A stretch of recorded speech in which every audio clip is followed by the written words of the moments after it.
Bhagwan Shri Yogi Ramsuratkumar ki Jai. Sarva Yogi Ramsuratkumar Arpanamastu.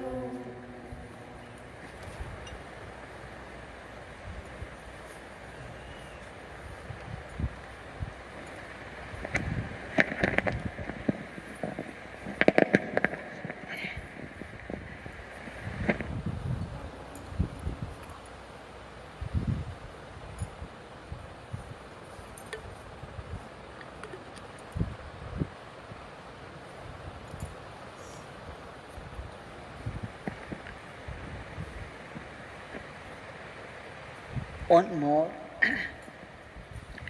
session of Nama Sankirtan for us to be grateful to Bhagwan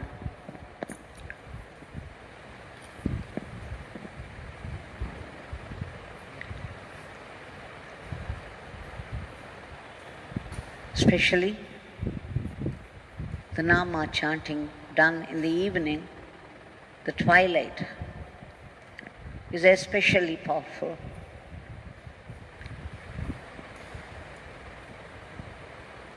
This is the time all the gods will be engaged in their own worship of the divine. And their blessings will also add.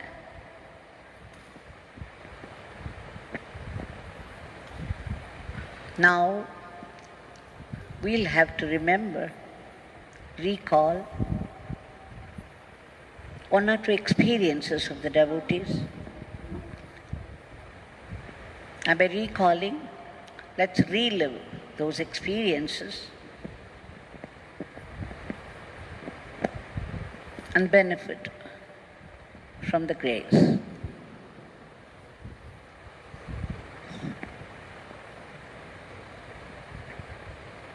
Shri T.S. Viswanathan, the brother of Justice Arunachalam and Dr. Ramanathan. Everybody knows Justice. Many people know Dr. Ramanathan. They have another brother, Dr. T.S.Rajan, is also a devotee of Bhagwan.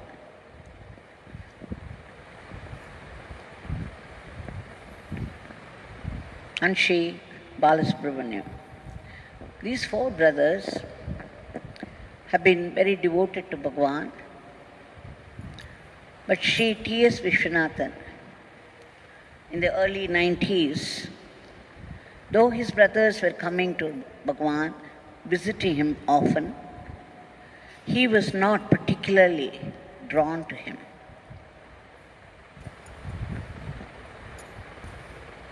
Once something happened to him because of which he was drawn to Bhagwan. He was one of the directors of a company which manufactured what they call the grease guns used for the compressors for tractors. They were the major supplier to many people in tractor business, and they were also popular for their honesty, for the flawless standard material, the tools that they produced. But one day, when the directors were talking among themselves, Shri T.S. Viswanathan had a phone call. Now, one of the local companies which was doing this tractor business, they had a complaint to make. They said The tools that you have supplied, the grease guns that you have supplied to us, we find them defective.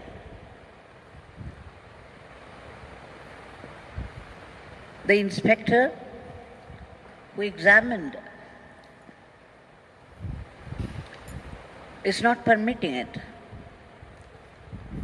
The tractor is found, the tractor is not effective, but this grease gun, what exactly is that? We know in a machine, different parts of the body, sometimes they have to move against each other, which causes friction. And friction in turn causes the wear and tear of the machine. With the result, its efficiency becomes less and less. So they use this grease guns for the compressor. It was okay until then, but this particular time they said 3 such tools they had supplied were found defective, because of which they could not dispatch the tractors. So they demanded 3 fresh ones to be supplied immediately. Shri T.S. Viswanathan was very upset. How could this be? He was in charge of the production and sales. He was thinking, how could this be? Because he knew the control manager was honest. He also demanded quality. So there has never been any complaint so far. But so how could this happen all of a sudden? So he wanted to go in person to find out what was all wrong about. So when he reached that place, the company, now before that, on his way, naturally this worry was written all over his face. And he happened to meet his brother, Dr. T.S.Rajan. As soon as Dr. Rajan learnt the problem of his brother, he gave a small photograph of Bhagwan, Yogi Ramsuratkumar, and he himself put it in the pocket of Shri Viswanathan. Dr. Rajan said, it's okay, you may not particularly care, but please just keep this photograph of Bhagwan in your pocket. You would see how your problems get solved. Now, Shri T.S. Viswanathan needed grace very badly. He acknowledged it. So he just put that picture in his pocket. When he visited the company which complained, he found out very quickly, out of the 3 defective grease guns, 2 were not from their company. So he dismissed them. But the 3rd one was truly theirs. And it was, according to their complaint, defective. But he soon found out that they had not operated the valve that would release the air pocket. So there was an airlock. And if there is such an obstacle to the flow of the oil, the lubrication oil, there is a provision there for releasing the air pocket, the airlock. And they had not operated it. So immediately he taught them. Somebody had missed out on that, so he pointed out, just see, you people have not released the airlock. And that is why there is no flow of the oil to the compressor. So they were very happy. The company which complained immediately understood it was a quality product, as it always has been. And they were very happy. You see, that was the time Shri Viswanathan's company was expecting payment. But instead they got only the complaint. And that was an added worry to him. But now, after he pointed out their mistake in releasing the provision, they were ready to give the payment also. So very soon as he got the photograph of Bhagwan, he found his problems solving one after the other very quickly. And that gave him faith in Bhagwan. He was not even chanting his name. He merely put the photograph in his pocket. Even the payment was released by the other company. He was very impressed with Bhagwan. And after that, he became an ardent devotee of Bhagwan. He started to chant his name. So you see, on the outset, this may be a very worldly problem, but it induced faith. And he began to chant the name, the divine name. There's another story. One Radhakrishnan, the owner of Asalambika, near Nagarkovil, Justice had visited Kanimatam. On his way back, this Radhakrishnan was requesting him to visit his showroom. He was requesting again and again, and what was more, though Justice did not have time, Radhakrishnan stood on the road waiting for the car. At that time, Radhakrishnan shared a particular experience with Justice, and Justice has written this. Radhakrishnan said that he was running this escort tractor business. In the beginning, it was hardly 1 or 2 tractors supply to the companies, to the customers, but slowly, he built up the business by the grace of Bhagwan, and then it came to the state where he was going to dispatch 5 tractors on the same day. But then it developed a problem. The 5 tractors were ready for dispatch, but they had to test those tractors before sending it to the customer.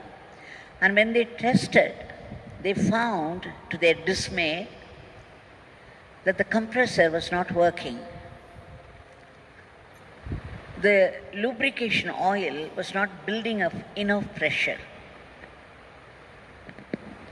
so that the airlock would be removed and there will be a free flow of the oil and there will be sufficient pressure, oil pressure. The compressor would work and the tractor would be able to move. Now this was a problem and everything was getting ready. They were all very excited. But suddenly this problem developed. So immediately Radhakrishnan phoned up to the manufacturers of those compressors in Delhi, asking them to send 5 fresh ones immediately by plane. Even after arranging, he was still very worried. He was very full of tension. And naturally, of course, the only refuge that he knew was Yogi Ramsuratkumar. This happened in 95. So immediately he rushed to Thiruvannamalai to have Darshan of Bhagwan, to pray to Bhagwan. There should be no obstacle in dispatching those tractors to the customers. Bhagwan took him in, and when Radhakrishnan began to narrate, after he narrated everything, Bhagwan smiled and raised both his hands and said, "There will be no obstacles for the flow of this lubrication fluid everything has been set right, the tractors can go to the customers. There will be no obstacles. There will be no obstacle. After pronouncing this, after blessing Radhakrishnan, he just turned to one side and then he pointed out something to Radhakrishnan. What was it? There were lines and lines of those big ants, those black big ants. And Bhagwan, looking at them, said, Radhakrishna, these ants are all dangerous. Radhakrishnan did not understand what the connection was, because he was giving a blessing for the tractors to be dispatched in the right condition to the customers so that their popularity would not suffer. And then Bhagwan was adding this, pointing out, everybody has seen this big black ant. They are harmless. It's only when they bite, we put our hand, we do something deliberately and then we get bitten by them. Otherwise they are harmless. Here Swami was saying they are dangerous. What could be the connection? He was not able to make out. Then he rushed out. In any case, he wanted to know how everything was going here. Bhagwan had declared already that the problem was set right.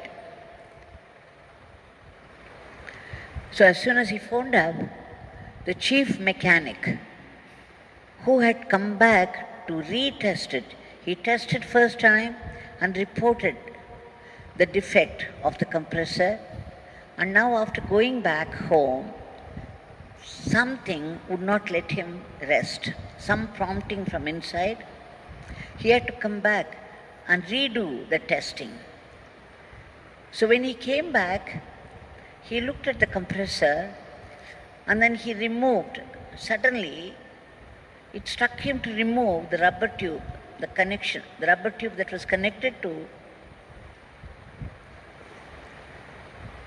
the compressor. And as soon as he removed the rubber tube, he found the rubber tube full of those black ants.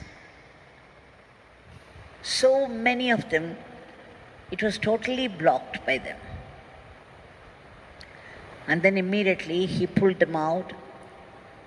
He emptied the rubber tube completely, and then the compressor worked beautifully and everything became all right.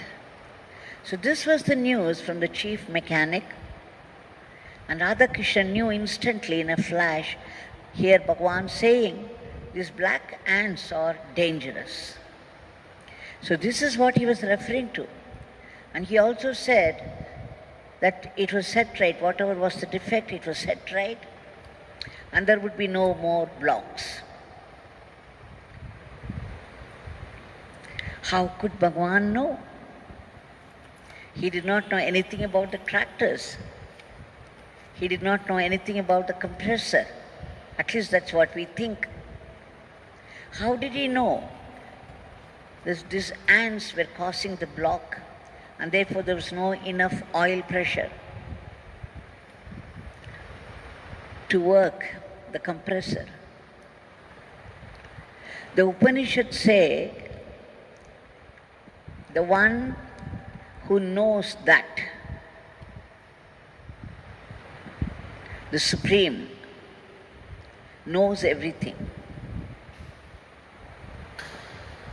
So it was not difficult for Bhagwan to know instantly what was wrong with the machine. In fact, in the beginning of the ashram, we had huge cement boxes which had to be lifted up to the ceiling. So the then trustee, Mani, was frantic. He was searching for a crane, a local crane, so that all these boxes, cement, heavy cement boxes, could be lifted to the ceiling.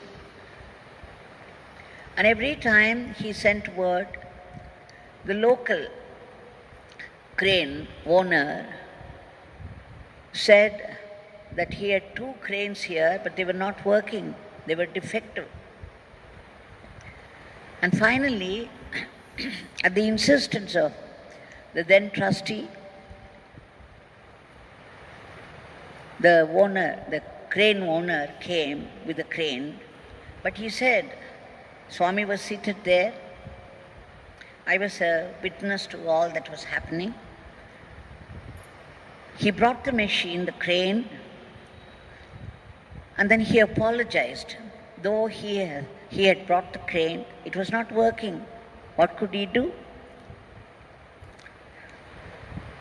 Then Bhagwan asked him, where was the defect?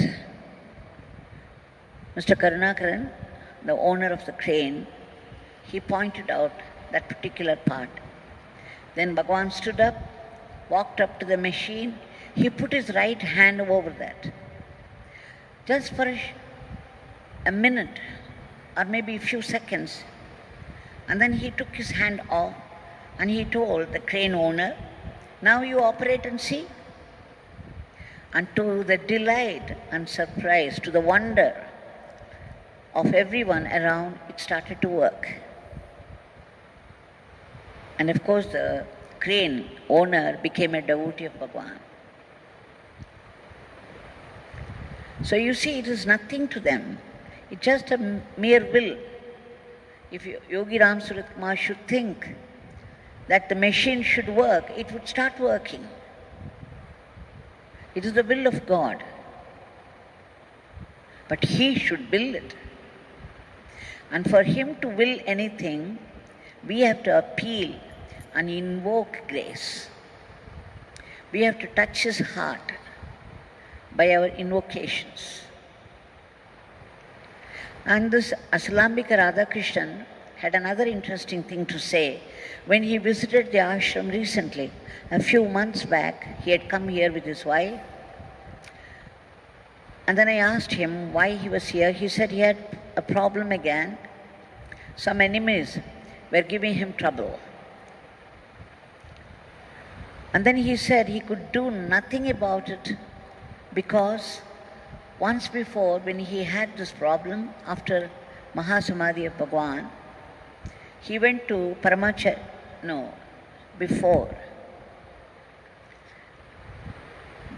Mahasamadhi of Bhagwan. After visiting Bhagwan, he had gone to visit Paramacharya. He had his darshan, and then Paramacharya asked him, was there any problem?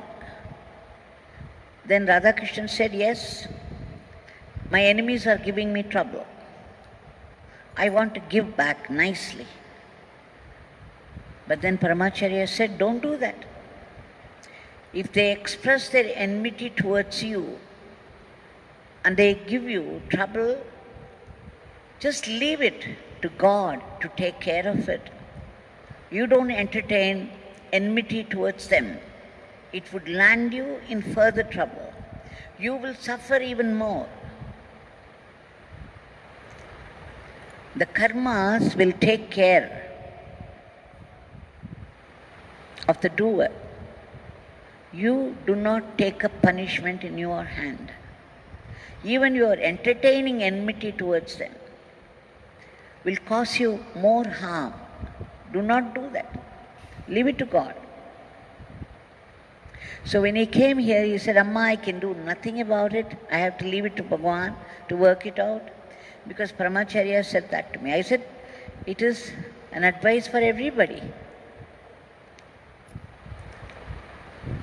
When somebody does something against you, in order to bandy you, do not retaliate. Retaliation will cause more harm. It will invite more trouble. It will invite harm upon yourself. The very karma that people do will punish them and correct them. The punishment is meant only for correcting them, putting them in the right path. That God will do in His own time, and then it will be very effective. But if we take it in our hand, it's again we are creating more bad karmas for ourselves, for which we have to suffer again. And what is more, enmity, any feeling of enmity, there will be no benefit from it.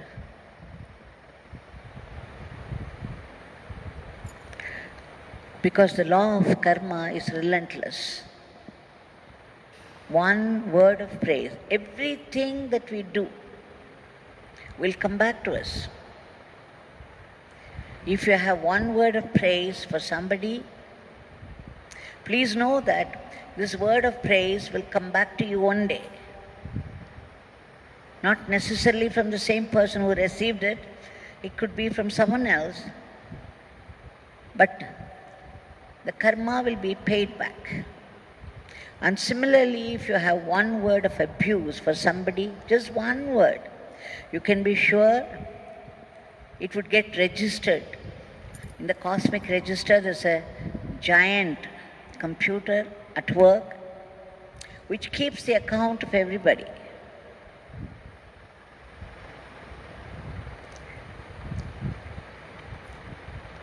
They know, the computer knows what you are thinking. The computer knows the words that you speak and the deeds that you do. Everything gets registered there in your account, in the giant universal computer. And then accordingly, the joys and sorrows of life would come back to you. If you have only love to give to everybody, know that only love would come to you. But it would happen in the next birth. For some reason, God has arranged this way so that the world will go on for the continuity of His Leelas. The karmas are paid back only in the next birth. Some of them, of course, would give result in this life itself, but many of them you will have to face only in the next birth. So you see, there is an account, and there's a calculation. And that is why we have to be very, very careful, even in our everyday life. What we say, that we must see to it that we don't hurt people. If you give sorrow to somebody, the same sorrow would come to you at your most vulnerable moment. It will strike you, giving you the same agony that you gave to someone else. So we should remember this law by which God runs the whole cosmos. The only relief from the fate, and fate is nothing but these karmas paying back to us, good and bad karmas, coming out as joys and sorrows of life. So knowing that, we have to get reconciled to the present day situation. But there is relief. The relief would come only from the divine, because the divine has created, by its will, has created this situation because of our own account, our collective karma, the collective karma of the world has invited the present day situation, and the relief must come only from the divine. So all that we have to do is remember God, remember His name, and keep on appealing to His generosity, to His boundless grace. One concession is Sri Ramakrishna Paramahamsa's divine consort, Sharadamani Devi, said, in Kali Yuga, in this dark age, if the thoughts are sinful, you don't get paid for them. The law of karma is such for Kali Yuga that the thoughts, because of sinful thoughts, we don't have to suffer the effects of karma, but if the thought should take the form of a word or an action, you can be sure it will bounce back to you.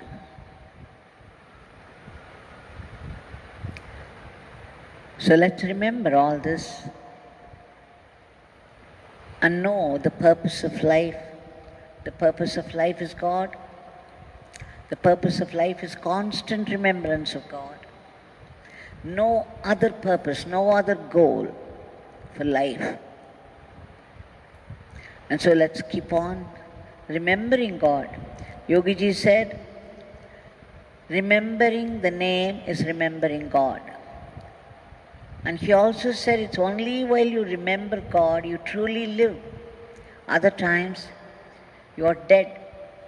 Even though there's breathing in the body and you go about the activities of life, you are still a dead man, a dead being. So let's remember the name of God, any God for that matter. Your Ishta Devata. But let's keep chanting the name, because remembering the name is remembering God. And then keep on praying for whatever we want. Because the ego is active, there will be so many things that we want in life. So you can keep praying and praying, but God would give whatever you pray for only in His own time. This is what Yogi Ji said. Bhagwan said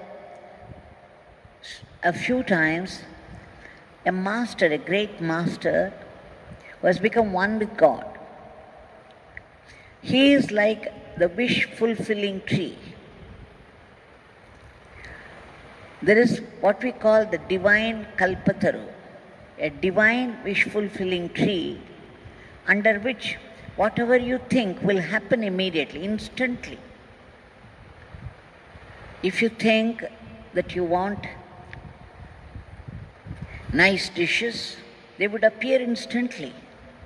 If you want a comfortable bed, it would appear before you instantly, it would materialize. But then the human mind being what it is, if you should think out of fear, what if a tiger should come? A tiger would materialize, and what's more, it would pounce upon you. Because you would fear the tiger, and then you would think, my God, it's going to get me, and it will get you. But so Yogi Ji said, though the great masters are wish-fulfilling trees, there is one difference between the divine Kalpataru and the Guru.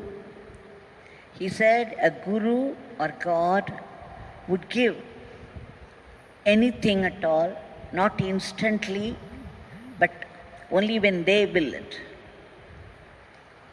In their own time they would give.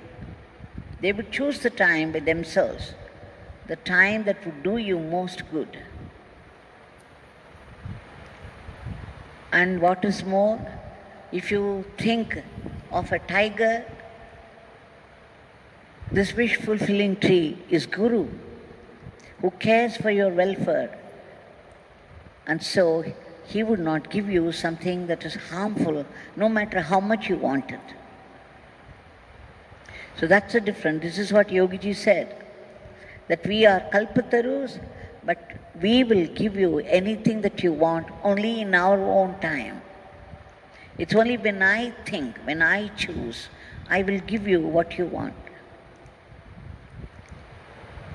Now that Kalpataru, with his boundless compassion, is here before us, with his raised hand, and there's a constant flow of grace. So in the present situation, all that we can do is take refuge in the divine name.